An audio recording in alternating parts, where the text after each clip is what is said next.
Televidentes de nuestro programa Obras y Personajes del canal Teleaguadas. Un sueño hecho realidad, las múltiples ocupaciones de nuestra invitada y su libro Entre acordes y tradiciones, Festival Nacional del Pasillo Colombiano Aguadas, historias, anécdotas e imágenes. Tiene una parte que me llamó muchísimo la atención y he querido invitar a la señorita María Oralba para que nos hable un poco sobre esta génesis, como ella bien lo utiliza ese término, de la historia, de la construcción de este libro. La pregunta es, ¿ya lo están leyendo? ¿Lo estamos leyendo?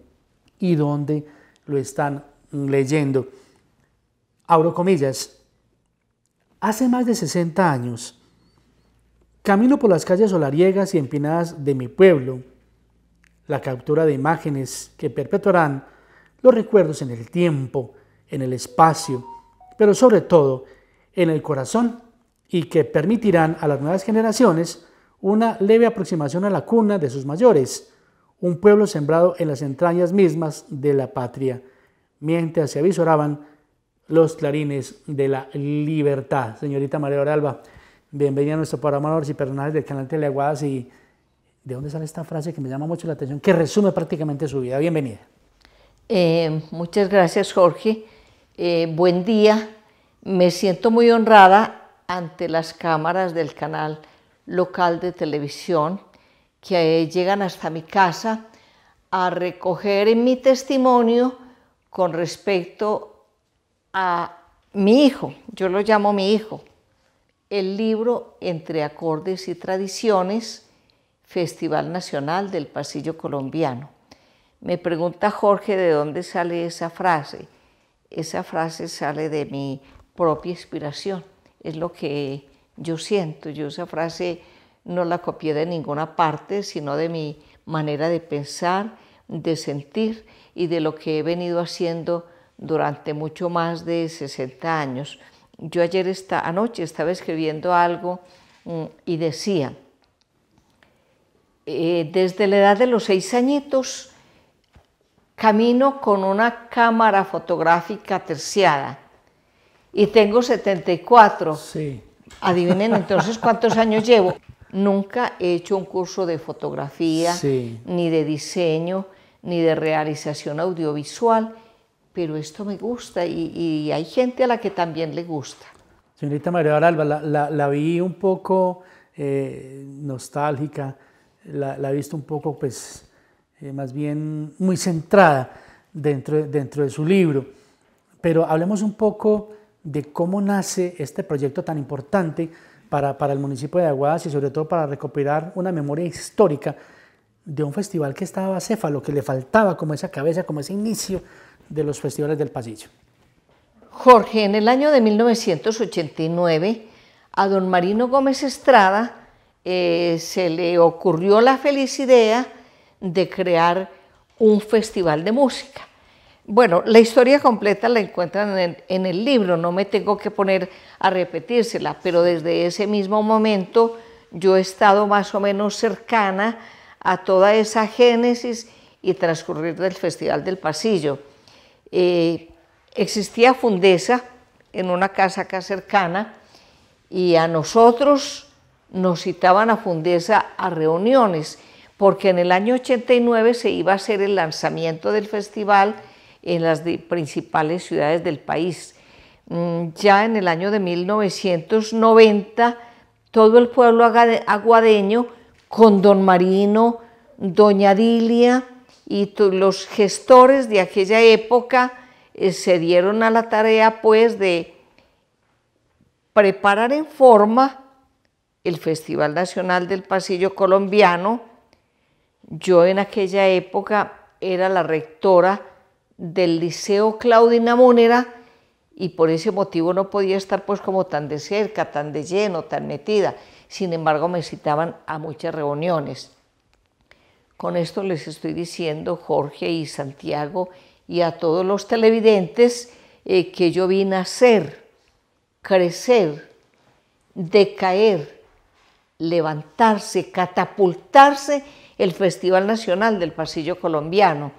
Vivía con un cierto guayabo, tristeza, nostalgia, porque no había una historia escrita de un certamen acunado en nuestra esquina del Estirpe. Yo estoy tratando de rescatar este apelativo que el escritor José Hurtado García le dio a nuestro pueblo, la esquina del Estirpe, Jorge. Solo hablamos de la ciudad de las brumas.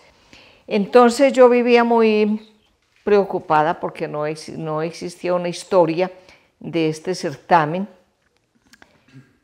Y desde la primera versión podría decirse, yo vengo escribiendo cositas, vengo escribiendo unas cuantas líneas, vengo tomando fotos. En aquella época no se llamaba una cámara fotográfica, sino una máquina de retratar. Era la fotografía análoga de rollo que teníamos que mandar a revelar a Medellín, y de 36 fotos que tenía el rollo me salían buenas 15. Bueno, esto es toda una odisea. El caso fue que yo en el transcurso de los años empecé a coleccionar los apuntecitos. A veces hubo alcaldes que me pedían, señorita, ahora colabóreme con unas palabritas, con el discurso para abrir el Festival del Pasillo, y colabóreme con un textico para el plegable, colabóreme con una idea para la carroza. Entonces yo todo eso lo iba plasmando por escrito, porque lo que no se escribe se lo lleva el viento. He estado leyendo muy atento su libro, señorita María Oralba, y bien lo sabe, lo he desglosado. En mi casa, en mi residencia, repito, un festival como el de 1990, al cual me dediqué muchísimo a él, televidentes de obras y personajes, con este invitado. Usted que acaba de llegar a nuestra mala en sintonía, estoy aquí en la residencia de la señorita María Oralba Arias Orozco. Señorita María Oralba, pero hablemos un poco de una figura que no noté un poco en sus páginas, haber profundizado un poco en la vida de Aníbal Valencia Ospina, cuando Aníbal de pronto en el 80-81 comienza a gestar como esa idea. Habla con Don Marino, quien Don Marino empieza como a programar y a diagramar toda esa idea de un festival, llega doña Diela y apoya. Usted precisamente lo menciona, esa figura de Aníbal Valencia Ospina, ¿qué injerencia tiene en el festival? Aníbal Valencia Ospina fue un personaje muy importante en el Festival del Pasillo, un personaje muy relevante, pero yo me vuelvo la mirada en el espejo retrovisor del tiempo y me voy al año de 1975. En aquel año, mediados de la década del 70, a don Marino Gómez, que admiraba profundamente a los hermanos Hernández, de los cuales nadie conocía nada en Aguadas, y dijo, yo tengo que visibilizar la vida y obra de los hermanos Hernández. Entonces él lo primero que hizo fue tramitar el traslado de los restos de estos tres pioneros de la música de Bogotá, si mal no estoy, del cementerio central de Bogotá, acá al municipio de Aguadas, al cementerio San Jerónimo. Yo tengo las fotografías del desfile que organizó don Marino en su calidad de rector del Colegio Francisco Montoya de la época, en el cual recibieron los restos de los hermanos Hernández y los depositaron en el cementerio San Jerónimo. Después se les ofreció un homenaje, el cual fue presidido por la entonces secretaria de Educación, doña Dilia Estrada de Gómez, esposa de don Marino. Jorge Hernán, ¿de dónde saqué yo estos datos?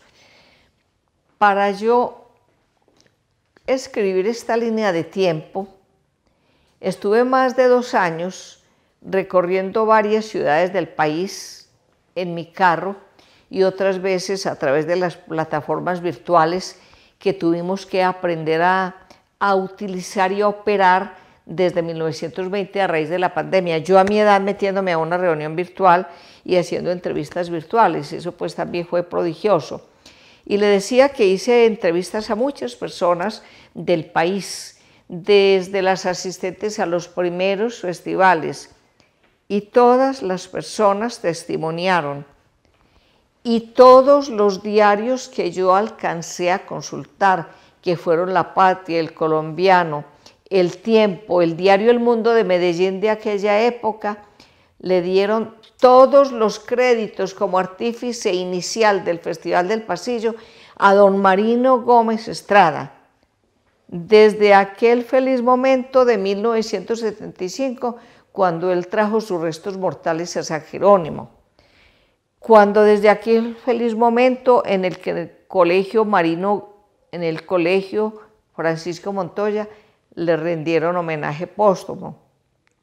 Y desde aquel feliz momento de 1989, en que ya empezaron a reunirse en la ciudad de Manizales personajes como Marino Gómez Estrada, Dilia Estrada de Gómez, Javier Ocampo López, todos aguadeños, Humberto González Salazar, aguadeño, Rubiel Trujillo Arias, Hernán Bedoya Serna, que no es aguadeño, pero trabajó muchos años en el colegio Francisco Montoya como profesor de música. Oscar Eduardo todavía no llegó en esa época, llegó después Jorge. Javier Sánchez Carmona. No sé qué injerencia tiene Jorge Iván Salazar tan pronto cabría ahí. Sí, pero esta reunión de la cual yo le estoy hablando, en esas reuniones que fueron varias en la casa de doña Dilia, participaron estos personajes que le acabo de referir. Bueno, don Aníbal Valencia fue un hombre muy apreciado y reconocido por doña Dilia y don Marino, y por supuesto por todo el pueblo aguadeño. ¿Quién va a desconocer los talentos y la genialidad de Aníbal Valencia Ospina? Ya con la idea de don Marino, esa idea la recogió en bandeja de plata Aníbal Valencia y empezó pues a cultivar, ayúdale a don Marino a cultivar esa semilla. En esa llega Jorge Iván Salazar Cardona, que había terminado estudios de Derecho en Bogotá, y entonces él se sumó al combo, un hombre joven que venía ya con academia, que venía deseoso de aportarle también su talento y sus conocimientos a Guadas, e hicieron un gran equipo. Fueron Aníbal y Jorge Iván quienes salieron al Festival Mono Núñez a recibir allí una inducción, lo que decimos a veces, a recibir cartilla sobre cómo se prepara un festival. Y allí aparecieron unos personajes importantísimos, importantísimos, que fueron don Bernardo Jiménez Lozano. ¿Sabe quién es? No. Director de Funmúsica en aquella época. Y entonces, ante la solicitud que Jorge Iván Salazar, en su condición de delegado de la alcaldía, y Aníbal Valencia Ospina, en su condición de delegado de la alcaldía y como director que era de la Casa de la Cultura, hicieron la solicitud al doctor Bernardo Jiménez Lozano sobre una asesoría para la creación del Festival del Pasillo en Aguadas.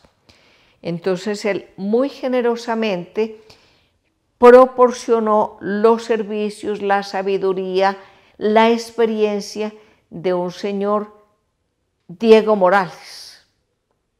Diego Morales, yo anduve detrás de Diego Morales, yo no sé si él todavía vive, no pude conseguir una fotografía de él, varias veces me dirigí a Funmúsica en Ginebra a través de la página y nunca obtuve respuesta.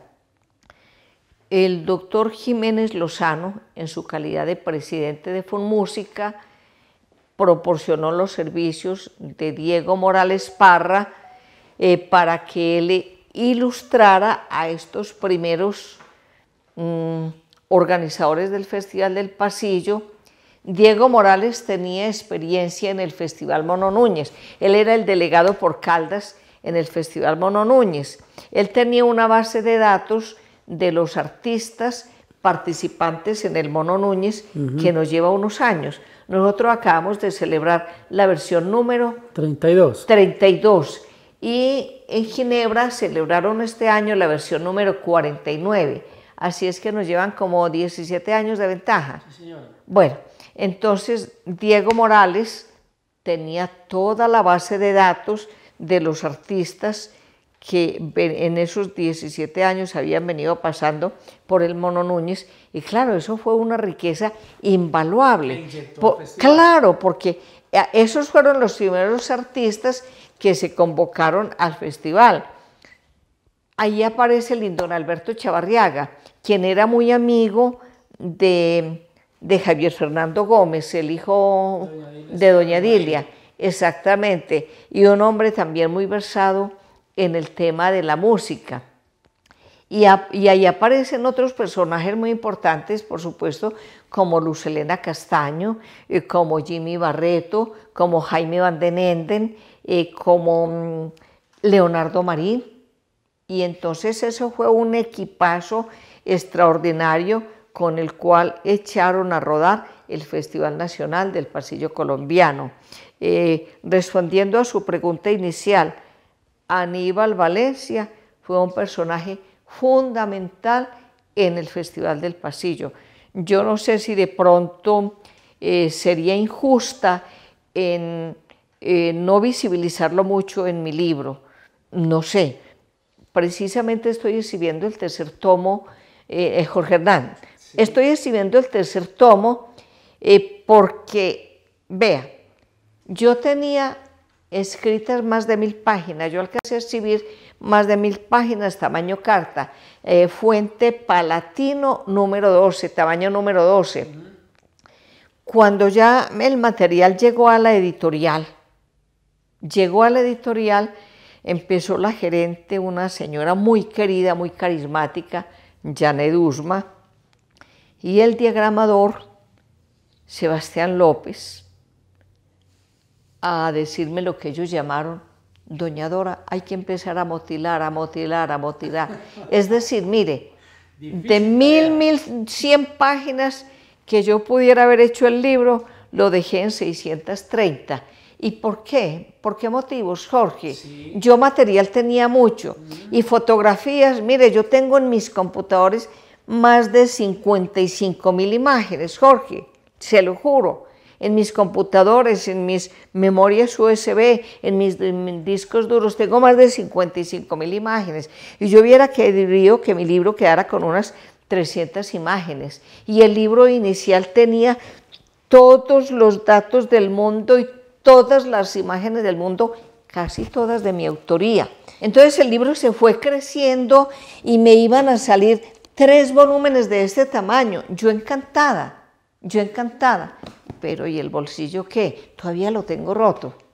Mire, este proyecto me valió más de 104 millones de pesos, Jorge. Sí. Más de 104 millones de pesos. Entonces, con esto estoy volviendo a mi gran amigo Aníbal Valencia Ospina. De pronto se quedó corto el comentario con respecto al personaje, sí. Pero en el tercer tomo lo que estoy haciendo es... Estoy haciendo una adenda de cada uno de los capítulos. ¿Qué significa esto? Capítulo número 1, le estoy haciendo agregados de algo que debió de estar en este libro y no quedó. Sí. Capítulo número 2. El capítulo número 2 me quedó muy motilado, como decían en la editorial, entonces le estoy agregando lo que le tuve que recortar. Sí. Entonces, eso estoy haciendo, Jorge. Ese va a ser el tomo número 3. Yo voy a estar muy atento. Ahora ya le hice la primera sugerencia y ya miró y estoy seguro que me va a atender. Pero cuando habla del bolsillo, señorita María Oralba, usted en su libro menciona al doctor Fernando Merchán, menciona a Abdul Sanabria González, gran amigo en Estados Unidos, el Supermercado del Campesino y el Ministerio de Cultura. ¿Qué injerencia tuvieron estas personas, estas entidades dentro de su libro? Bueno, discúlpeme, yo regreso un poquito Y entonces con doña Dilia yo me entusiasmé mucho en el 2018 o 19, tal vez el 7 de octubre, que estuve en la casa de ella en un almuerzo de trabajo que duró de 10 de la mañana a 5 de la tarde. Estábamos craneando todo esto, planeando, y habíamos dejado una línea de tiempo más o menos pues aquí en la cabeza nomás, y algunos apuntes que aún conservo en mi agenda.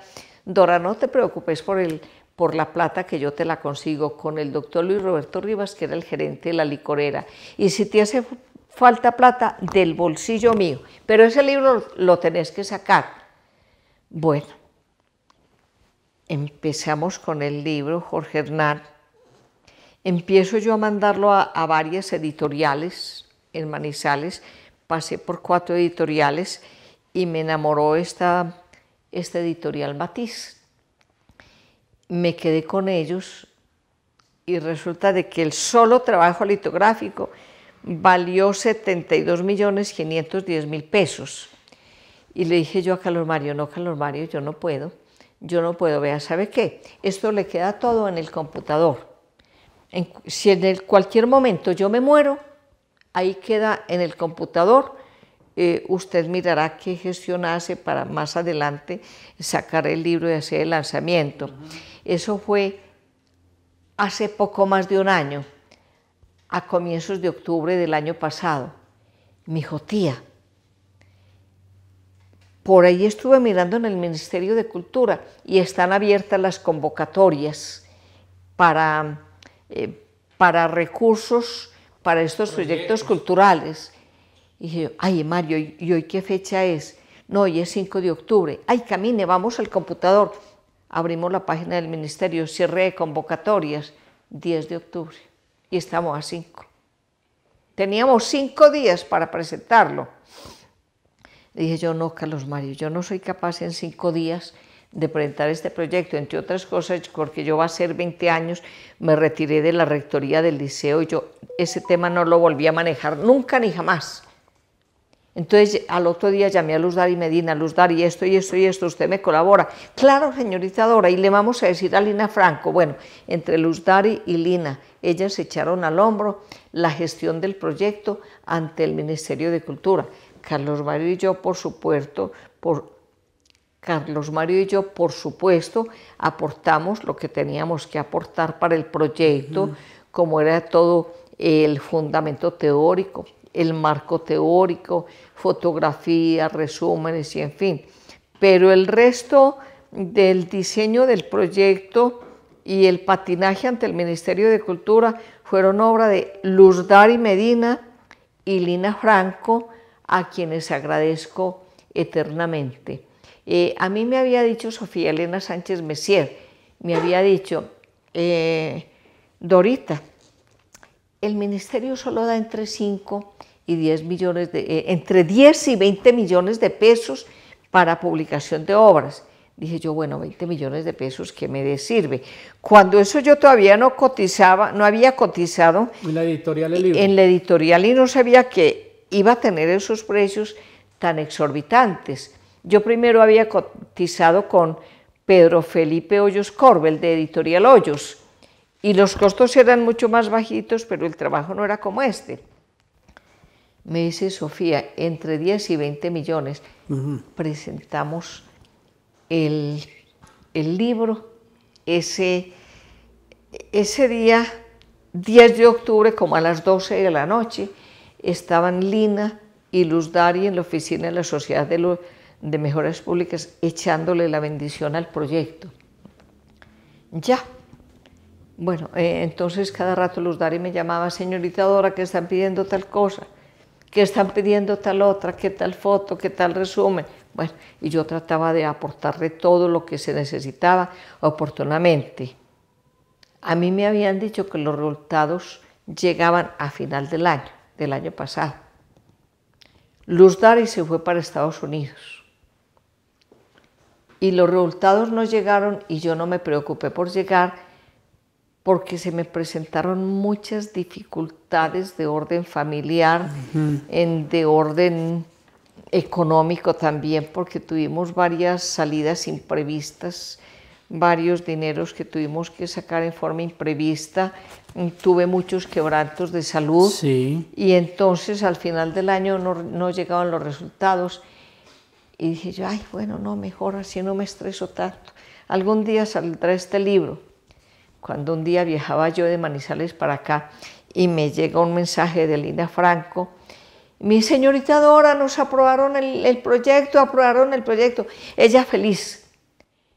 Mire que ahí le acabé de mandar, y me pongo a mirar el acto administrativo y nos están asignando 31 millones y pico, 31 millones, Jorge. Yo esperaba 20. Y dije yo, ¿cómo estuvo de bien fundamentado el proyecto que nos asignaron 31 millones? Vea, yo no me alegré, Jorge. Yo sentí un frío en todo mi cuerpo, en toda mi piel, porque yo había estado muy enferma y con dificultades de toda índole.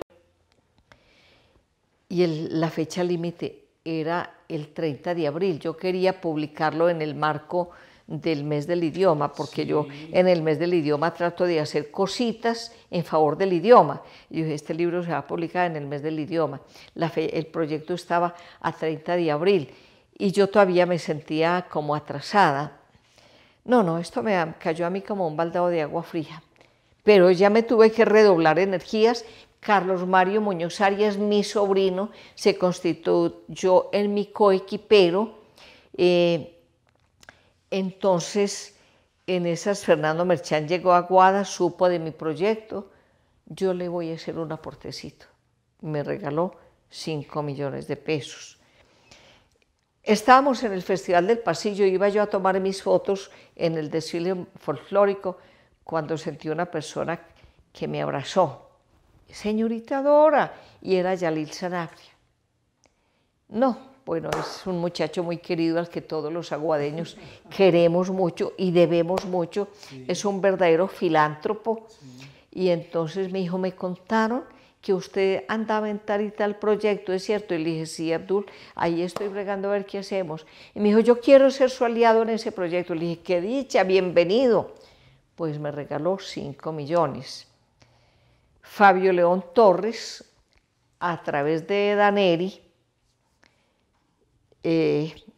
estuvimos conversando allá en el Café del Parque y me dijo, yo le voy a colaborar, porque Daneri, la mamá de Fabio León, me dijo, pídale a Fabio León que él las quiere mucho, él es egresado del liceo y él las quiere mucho.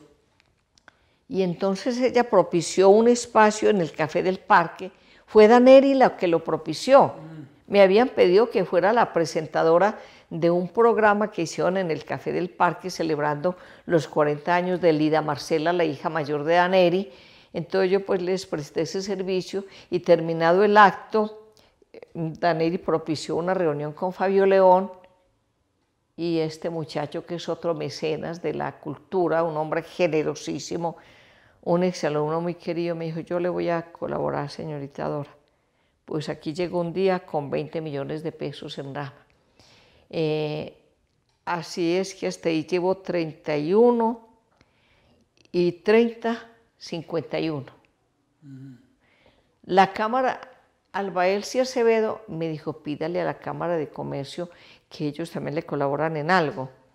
Me dijo, bueno, le presenté el proyecto a la doctora Luz Eugenia Narváez.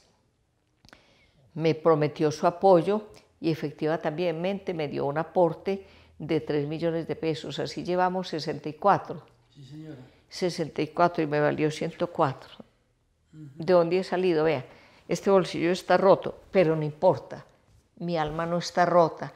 Mi alma está llena de emociones, de gratitud, de reconocimientos. Jorge, saber que el Ministerio de Cultura me mandó a Manizales una delegada. Sí. A Manizales me mandó la delegada Helen Galvez Ortiz a que se reuniera conmigo para que yo le contara cómo era el tema del libro, cómo iba el proyecto. Yo ya tenía el libro impreso. La primera persona que recibió mi libro fue la doctora Helen Galvez Ortiz, porque ella nos asesoró mucho en mi proyecto. Y después decir que tuve el privilegio de que para el lanzamiento acá en Aguadas me mandaron esa delegada del Ministerio de Cultura. Eso llenó mi corazón. Antes de ese lanzamiento, en la página 17, señorita Dora, ahí tiene su agüita porque por el tiempo no se preocupen, obras y personajes del canal Teleaguas, contando la génesis y la historia de este libro tan interesante, Entre acordes y tradiciones, que tiene la señorita María Oralba. No se preocupe por el tiempo, que pues, se trata precisamente de hacer un buen programa, donde si en 2 capítulos tenemos que hacerlo, pues lo haremos con todo gusto, para que nos sepamos cómo fue la génesis, porque es que hay muchas preguntas que no pueden quedar en el tintero. Página 17. Querían cortarme las alas que había levantado ya en el ocaso de mi vida, señorita María Oralba, página Así 17. Es. Sí. Para volar en pos de mi objetivo, pero no me dejé. La salud, los inconvenientes, el tiempo, el bolsillito, el dinero, la plata, eso hacía parte también de toda esta referencia a la cual usted hace en la página 17. Todo lo que usted está diciendo, pero también hubo personajes que quisieron cortarme las alas y no me las dejé cortar. No me las dejé cortar. No, ese libro, señorita María Oralba, eso se va a demorar. No me las dejé cortar. De pronto por ese lado es la cuestión, señorita María Oralba. Y de pronto alguna persona me dijo, no es muy fuerte eso para que aparezca en su libro. Y le dije, yo no sé si es fuerte o no es fuerte, pero es la verdad. Más de una vez quisieron cortarme las alas, Jorge, y no me las dejé cortar. Y permaneceré con las alas abiertas hasta exhalar mi último suspiro. Y con la bendición de Dios y la colaboración de tanta gente, sí, para el 25 de abril, mi cumpleaños número 75, voy a estar haciendo el lanzamiento del 3er tomo, que ya está en proceso, donde me voy a reivindicar con personajes, anécdotas e historias que por las razones que ya expresé, de pronto se quedaron muy cortos en estos 2 tomos. Y además voy a agregar las versiones número 31 y número 32. Correcto, voy a estar muy atento en el 2008 y ahora le digo por qué, usted sabe a qué me refiero. Señorita María Oralba, el prólogo. ¿Cómo buscó usted al doctor Javier Sánchez Carmona? Y me permite mostrar la portada, señorita María Oralba, es tan amable. ¿De dónde sale esta portada de este libro, Entre acordes y tradiciones, tomo 1? Esta imagen de esta chica, ¿quién la ideó? Vámonos con ello y hablamos del prólogo. Bueno, le respondo primero lo de la imagen. Sí, señora, lo de la imagen, esta hermosa imagen que observan los televidentes. Mi sobrino David Fernando, que es publicista, me había hecho una portada muy linda, que fue la que llevé al teatro el año pasado en una primera referencia que hice al libro. Pero resulta de que estos magos, así los llamo yo, de la editorial Matiz, Janet Usma, su gerente, y Sebastián López, el diagramador, me dijeron, no, doña Doralba, esa portada que le hizo su sobrino está muy bonita y muy artística, pero no da con nuestro estilo. Es que el libro que usted hizo, las fotografías sí, que usted está portando, aquí lo tenemos, el estilo que le imprimió al libro, el espíritu del libro, da para otro tipo de portada. Sí. Denos licencia para nosotros diseñarla. Entonces, redondeo, señorita María Oralba, redondeo diciendo, esta es obra del diseñador Sebastián López. sí. Miren, son las montañas, la falda de la chica. La falda de la chica representa las montañas aguadeñas y ella está vistiendo un vestido, el vestido típico del pasillo. Aquí están semejando las montañas aguadeñas y ustedes mirarán al fondo, aparece una panorámica del parque. Ahí podemos ver las 2 torres y el domo posterior del parque, bueno, del templo. Miremos que allá al fondo de estas montañas andinas hay algo así como una panorámica del templo y que aquí tenemos representado algo así como la boca de la guitarra y el mástil, ¿es que se llama este? Señora. Bueno, es una portada que tiene muchísimo arte. Correcto. Y si permítanme, si abrimos ahí, señorita María Alba, aparecen tiples, guitarras, bandolas, iracas y sombreros. Todo esto es, mire, estos chicos de la editorial Matiz vinieron acá hasta Guadas, aquí estuvieron 2 días, sí. Estuvieron en mi estudio, esculcaron el computador como quisieron, pues por supuesto, porque yo dije, busquen lo que necesitan. Tenemos una información más o menos buena de los hermanos Hernández, es mucho lo que hemos leído y consultado, entonces ellos con base en la lectura juiciosa que hicieron del libro, en los materiales que han encontrado en mis computadores, en mis archivos, encontraron como todos los recursos para el diseñador elaborar esta obra de arte, diría yo. Sí, señorita María Alba. Ese prólogo del maestro Javier Sánchez Carmona, ¿por qué lo buscó a él? Javier Sánchez Carmona es un historiador aguadeño, de pronto no muy visibilizado, pero es un personaje tan importante en la Academia Caldense de Historia. Él durante muchos años fue el secretario de la Academia Caldense de Historia. Javier Sánchez Carmona tiene unos escritos extraordinarios y que de pronto aparecen inéditos.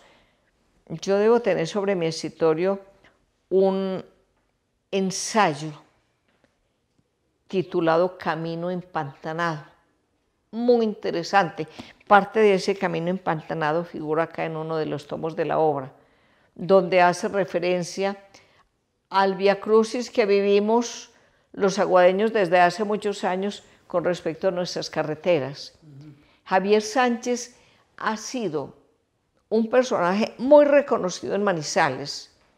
Javier Sánchez es escritor, sí, es historiador, es músico, es revisor de estilo, es compositor. Es un hombre que tiene todos los méritos y la academia del mundo, y en Aguadas ha sido poco visibilizado. Sí. En uno de los festivales del Pasillo, Jorge Hernán, si mal no recuerdo, fue en 2017, que estábamos haciendo parte de la junta organizadora del festival, a él lo homenajeamos en un acto muy bonito que se hizo en el Palacio Municipal. Yo tengo fotografías hermosas que infortunadamente no alcanzaron a quedar en mi libro, pero que si Dios quiere en el próximo tomo van a quedar. Con esto quiero resumirle que Javier Sánchez es un personaje muy importante y poco visibilizado en el panorama local. Arma en el Apocalipsis. Arma en el Apocalipsis. Es un libro que he leído varias veces. Exactamente. Que condensa la historia del maestro y sea la ocasión para saludarlo. Exactamente. Señorita sí. María Alba, en la página 16, abro comillas, dice a título personal: me he dado a la tarea de recuperar la memoria histórica de nuestro certamen. No tenemos un documento donde esté consignado todo el proceso de gestación, desarrollo y fortalecimiento del mismo, con la suma intención de escribir las páginas que hacen falta. No fue tarea fácil ir recuperando fotografías, testimonios, artículos. Busqué aquí y busqué allí. Eso fue la manera de construir usted este hermosísimo certamen, este ícono, esta génesis, este libro que condensa toda la historia de 32 festivales. Vea, esta fue una empresa quijotesca. Esta fue una empresa quijotesca. En muchas de las dedicatorias que hago yo a las personas que me piden el libro, yo termino diciéndoles muchas gracias por su apoyo a mi obra, una empresa casi quijotesca. Yo no tuve acceso a los archivos oficiales del Festival del Pasillo. ¿Por qué motivo? Esa es mi pregunta. ¿Por qué motivo? Porque 3 o 4 veces que busqué recurriendo a las personas que tendrían que darme cuenta de esto, nunca me abrieron las puertas. Personas de primera mano que han estado cerca, que han sido artífices del Festival del Pasillo, nunca me brindaron nada, Jorge, no me brindaron nada. Mire, yo no tuve acceso. Yo hice varias reuniones, Jorge Hernán, con el presidente de la Academia Caldense de Historia, el doctor Ángel María Ocampo Cardona, un historiador, pero de lo más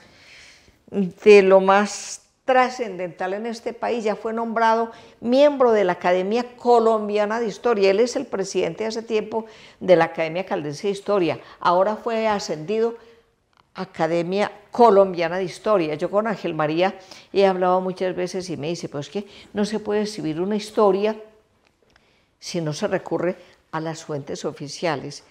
Y le digo yo, doctor Ángel, a mí nadie me proporcionó las fuentes oficiales, pero como yo tengo una dotación intelectual, una modesta dotación intelectual que Dios me dio, yo recurrí a muchísimas fuentes. Mire, yo tengo partituras que nadie tiene, yo tengo CDs de los que llegaban a concursar en el Festival del Pasillo.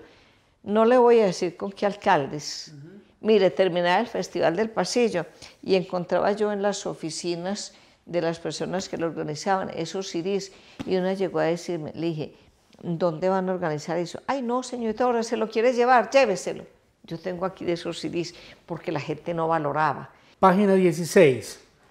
El Señor me ha dado y me ha embarcado en una empresa quijotesca ante la automatización y la pérdida de los archivos correspondientes por culpa no sé de quién. En la página 16. Sí, señorita María Oralba, me fijé mucho en ese texto que me llama mucho la atención, todas esas peripecias, esas dificultades, esa pérdida de archivos. Este sueño me ha embarcado en una empresa casi quijotesca, y lo sigo diciendo, una empresa titánica. Esta fue una obra de una mujer titán de 74 años. Sí. A esa edad lo pude lanzar. Pero mire que a usted le abrieron las puertas Javier Sánchez Carmona, Gustavo Albo Jaramillo, sí. Hernando Valencia Aguirre, Canal Teleaguas. Ante la atomización o pérdida de los archivos correspondientes por culpa no sé de quién. Sí. Entonces, Jorge, que cómo construí yo esta historia, ya le venía diciendo, el presidente de la Academia Caldense me decía, pero si usted necesita tener los soportes, los archivos para poder escribir su historia, y yo le decía, vea doctor, los primeros archivos y soportes están aquí, en mi disco duro, que todavía, por la gracia de Dios, mi disco duro todavía funciona, está muy atestado de información, pero todavía funciona. Tengo 2 computadores, donde tengo cantidad de información, tengo discos duros, tengo memoria USB. Mire, allí en mi armario tengo una caja de cartón llena de recortes de prensa desde antes del 89, recortes de prensa que coleccionaba Oscar Diego Flores Hurtado, el hijo de don Libardo Flores, y que llegaron a mis manos. Tengo fotografías, ya le digo que tengo una cantidad de materiales que suplieron la carencia de los archivos oficiales. Y aquí y en cualquier parte del mundo yo tendré que decir lo mismo. No tuve acceso a los archivos oficiales. Se me negó el acceso a los archivos oficiales. Señorita María Oralba, ¿cuál fue la importancia? No puedo dejar de lado porque tenemos que ir ya pues terminando nuestro programa en esta primera parte, que sin lugar a dudas, televidentes, seguiré conversando con ella y tendremos a Carlos Mario Muñoz, pero ¿cuál es la importancia de su sobrino dentro de toda esta historia, este engranaje, un comunicador social de la Universidad de Manizales, la parte audiovisual? Carlos Mario tiene que estar en nuestro programa y sin lugar a dudas hizo mucha parte de este libro. Este libro empecé a concebirlo pues yo hace 30 años que estoy escribiendo, más de 30 años. Luego doña Dilia me dio un empujón muy importante. Sí, ya no lo dijo. La Sociedad de Mejoras Públicas me dio un empujón muy importante, o más que la Sociedad de Mejoras Públicas, Luz Dari Medina. En el año de la pandemia, el 2020, ha sido, yo creo, de los peores años de mi vida. Después del 2007, que fue mi vía crucis cardíaco, que terminó en cirugía de corazón abierto, el año de los 2020 ha sido el más difícil de mi vida. Carlos Mario llegó, como llegaron muchos aguadeños, ante la hecatombe financiera, ante la hecatombe empresarial, ante el encierro, quédate en casa y todo esto. Carlos Mario llegó y entonces él empezó a manejarme el carro. Yo ya no puedo manejar mi carro y manejando el carro me ponía a contarle: Carlos Mario, estoy haciendo esto y esto y esto.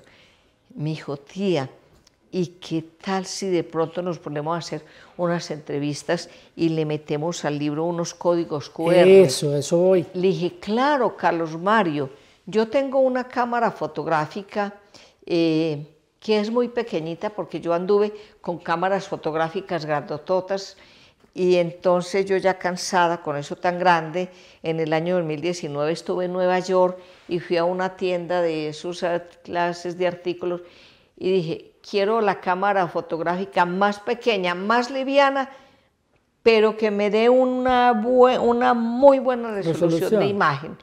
Entonces compré una camarita Sony Alpha 6000. Sony Alpha 6000, y me dijo: con esto hace usted lo que quiera. Pero usted imagine yo hablando un español mal hablado, dialogando con uno que no hablaba español. La cámara que me vendieron, bueno, me vendieron la mejor cámara. En todo caso, con eso hicimos un recorrido, pues, y recogimos testimonios de varias personas.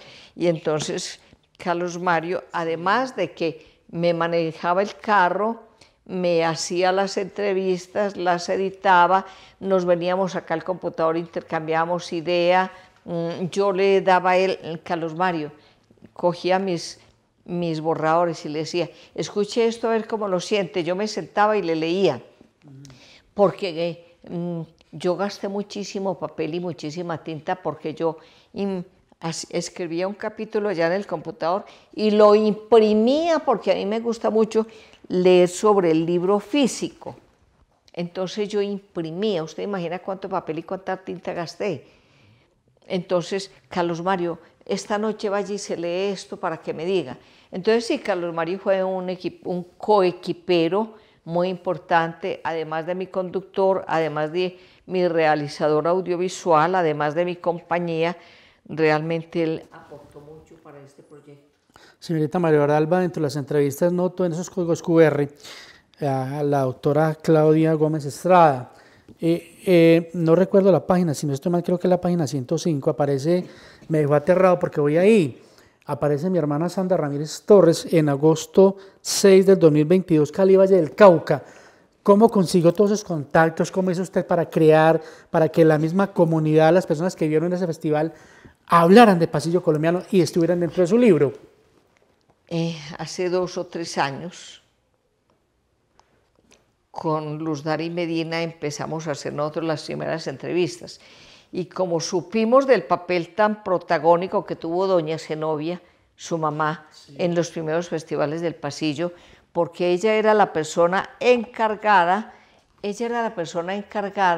de conseguir los alojamientos y todo esto. Y dijo: no, pues, ¿a quién entrevistar? A doña Zenobia. Me fui para su casa, previamente le había pedido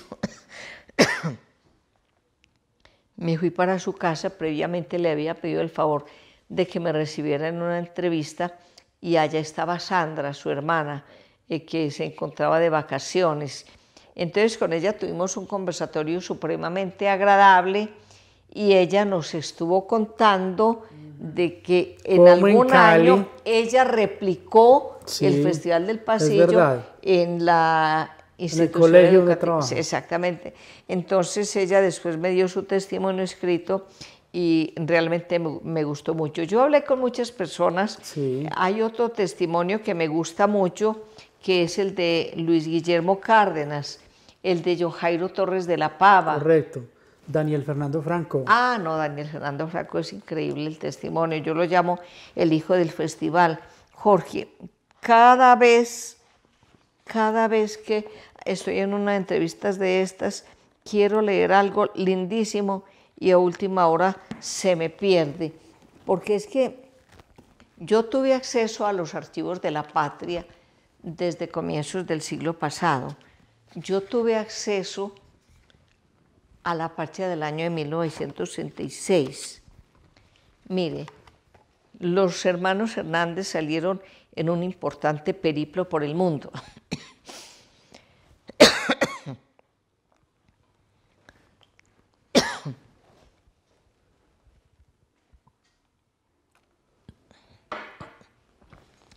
Los hermanos Hernández salieron en un importante y exitoso periplo por el mundo.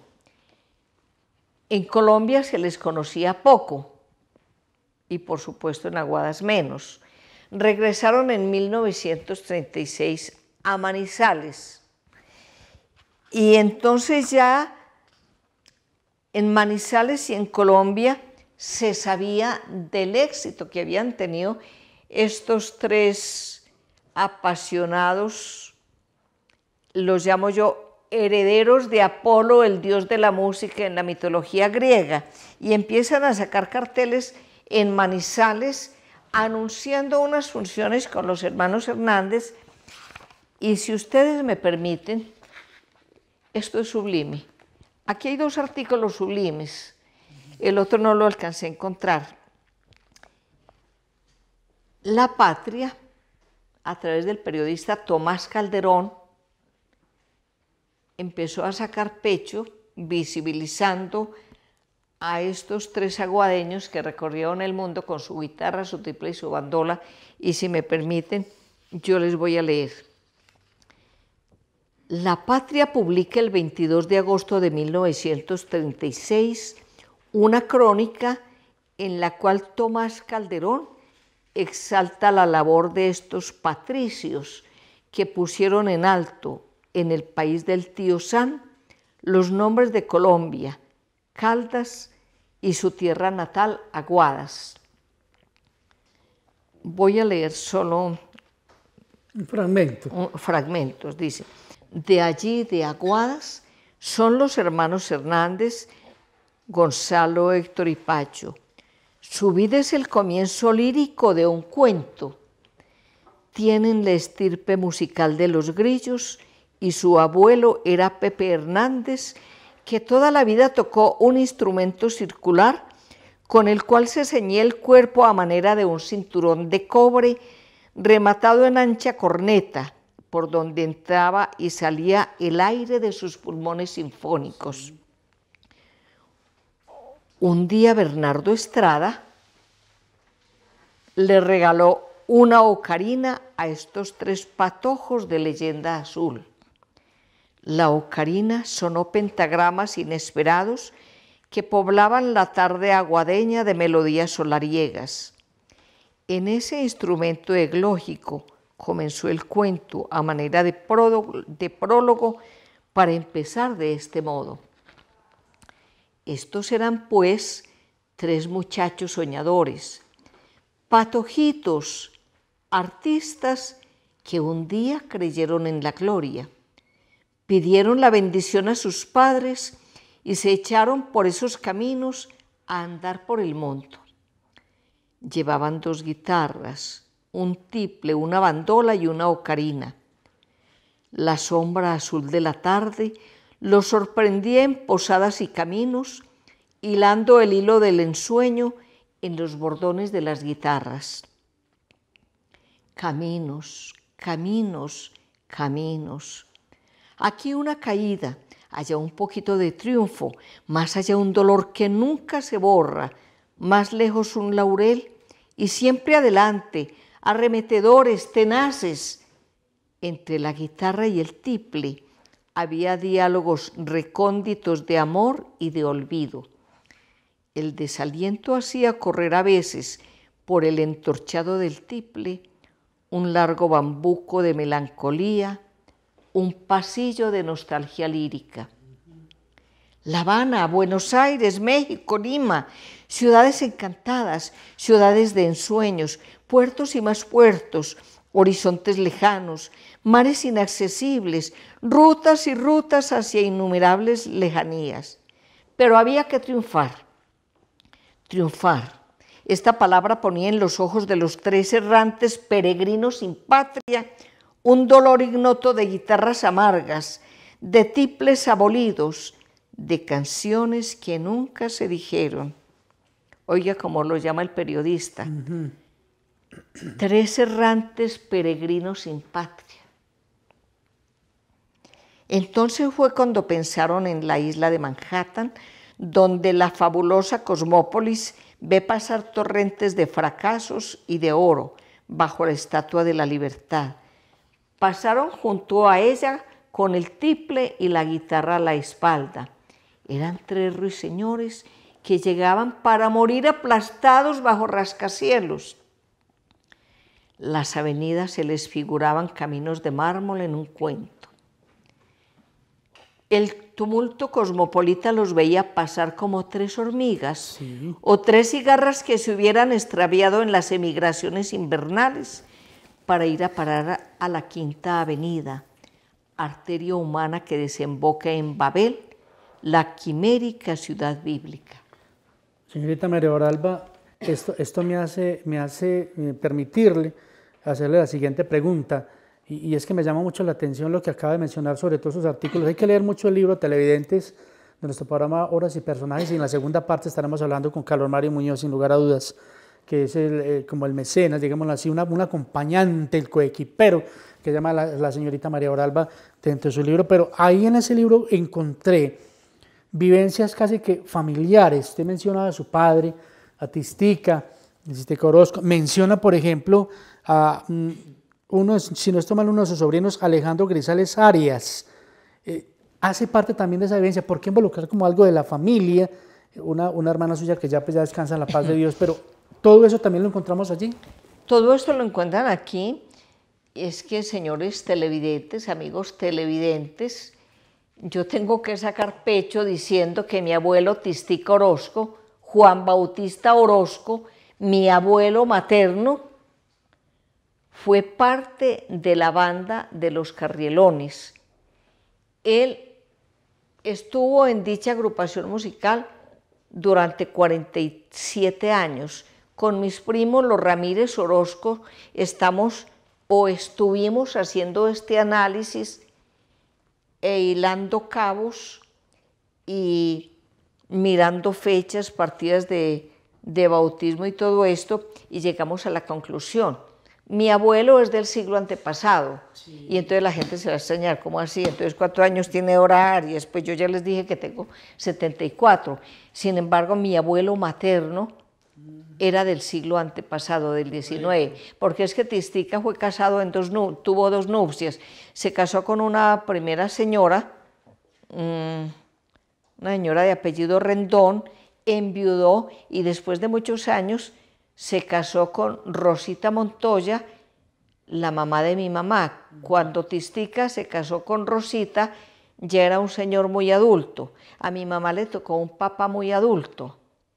Nosotros no lo conocimos porque él murió en el 38. A él le tocó el terremoto del 38, pero él murió en el 38 o mediados del 39. En todo caso, mi abuelo tocó y fue pionero en la banda de los Carrielones. ¿Qué tal, señorita María Oralba, si despedimos esta primera parte de Televidentes de nuestro programa con la señorita María Oralba Orozco, y gentilmente y con la cámara de Santiago Ramírez, este gran amigo editor de nuestro programa? Señorita María Oralba, de verdad que tenemos que hablar, ya enseguida hablaremos de ello, tenemos que hablar necesariamente de todos estos personajes y de todas estas historias. Me interesa mucho meternos en el Festival de 1990, las dificultades, porque usted ahondó muchísimo y en mucho detalle con la muerte de Don Marino, qué pasó con Turaguadas, qué pasó pues, después con las dificultades que se presentaron económicas. Es todo un cuento. Que eso es lo que tenemos que conversar en Obras y Personajes del canal Teleaguas. Y que esperamos, perdón, usted está tocando ese tema y yo lo voy a sacar al aire explícitamente. Sí. Esperamos que el alcalde electo, el doctor Fabio Gómez Mejía, le cumpla al pueblo lo que prometió en los diálogos, ¿cómo se llamaron? Los diálogos previos a la elección de alcalde. Él dijo que iba a crear una corporación encargada de administrar y liderar el Festival del Pasillo. Jorge Hernán, que ha sido tan acucioso en leer mi libro, debe de haber leído la parte donde el alcalde del año 2008, Jorge Iván Salazar Cardona, Sí. prometió que sacaría el Festival del Pasillo de la alcaldía municipal y de las manos de los políticos y crearía una corporación encargada de administrar el Festival del Pasillo. El alcalde Jorge Iván, por X, Y o Z motivo, nunca cumplió con esto, y yo hace 3 o 4 meses, con todo respeto y amistad, se lo saqué en cara, así, de tú a tú. Hace unos 15 o 20 días tuve la oportunidad de hablar con el alcalde electo, el doctor Fabio Gómez Mejía, quien muy atentamente me saludó y me permitió un diálogo, y yo le dije, alcalde, si usted llega a crear una corporación que maneje el Festival del Pasillo, yo haré lo que tenga que hacer por levantarle un busto en el Parque de Bolívar. Así pues, como queriéndole dar importancia a la magnitud de que el Festival del Pasillo, Jorge Hernán, recupere su esencia, señores. El Festival del Pasillo ha ido perdiendo su esencia, y eso lo dice no solamente Dora Arias, eso lo dice mucha de la gente con la que he entrevistado, con la que he hablado. Vea, yo me compré una grabadora tipo periodista, yo en el celular tengo grabadora, pero yo me compré una grabadora tipo periodista, y yo entrevisto mucha gente preguntándole sobre el Festival del Pasillo, y un alto porcentaje de las personas cultas, enamoradas y seguidoras del Festival del Pasillo dicen, este certamen ha perdido su esencia, la tiene que recuperar, y en manos del alcalde de Aguadas y de las gentes cultas que aman el pasillo, que aman la tradición, que aman el legado de nuestros mayores, está la recuperación de la esencia del Festival Nacional del Pasillo Colombiano, una cita amable con el folclor de la patria desde hace 30 años. A propósito, me disculpan de pronto la falta de modestia, pero en la medianoche del pasado viernes se me informó de la editorial Matiz de Manizales que habíamos sido ganadores del premio Selección Club 2023, categoría editorial, mejor diseño de diario, revista o medio impreso, obra, entre acordes y tradiciones. Esta noticia me la dieron el pasado viernes a medianoche. El sábado teníamos el encuentro de exalumnos del liceo, que fue una gala hermosa, y el domingo teníamos la celebración de los 60 años de mi hermano. Por ese motivo no he tenido tiempo de mirar bien esto, pero me citaron a Manizales. En todo caso es un concurso internacional y mi libro fue ganador. Bueno, a propósito, estamos en noviembre y en diciembre llegan a casa, llega toda la familia, los tíos, los primos, los abuelos, y ahora en noviembre llega también la prima de Navidad. Aprovechemos la primita de Navidad y compremos un libro entre acordes y tradiciones para sorprender con este maravilloso regalo a una de las personas que más ama. Correcto. Muchísimas gracias, Jorge Hernán. Santiago, muchas gracias por haberme regalado esta hora casi, presentando para Aguadas y el mundo, entre acordes y tradiciones, Festival Nacional del Pasillo Colombiano. Bueno, televidentes del canal Teleaguas, el canal de todos, en la segunda parte estaremos hablando con Carlos Mario Muñoz para que nos cuente los pormenores de cómo se construyó el Festival del Pasillo Colombiano, cómo se realizó, anécdotas, dificultad. La señorita María Aurora me contará en un segundo programa. Estaremos hablando de la misa folclórica, que me interesa mucho esa parte fundamental. Los afiches, el baile del sombrero, el desfile central, aparece por allí una figura de los hermanos Hernández, y lógicamente para ustedes televidentes estaremos contándoles sin lugar a dudas quiénes intermediaron en esta parte que tiene que ver con la importancia de este libro de la señorita María Aurora Álvarez Orozco, y algunos testimonios como el de don Hernando Valencia Aguirre y Luz María Motato de Serra, que aportaron también al festival, y por qué no Gustavo Adolfo Jaramillo. Muy amables, hasta una próxima emisión que les contaré en la segunda parte, entre acordes y tradiciones.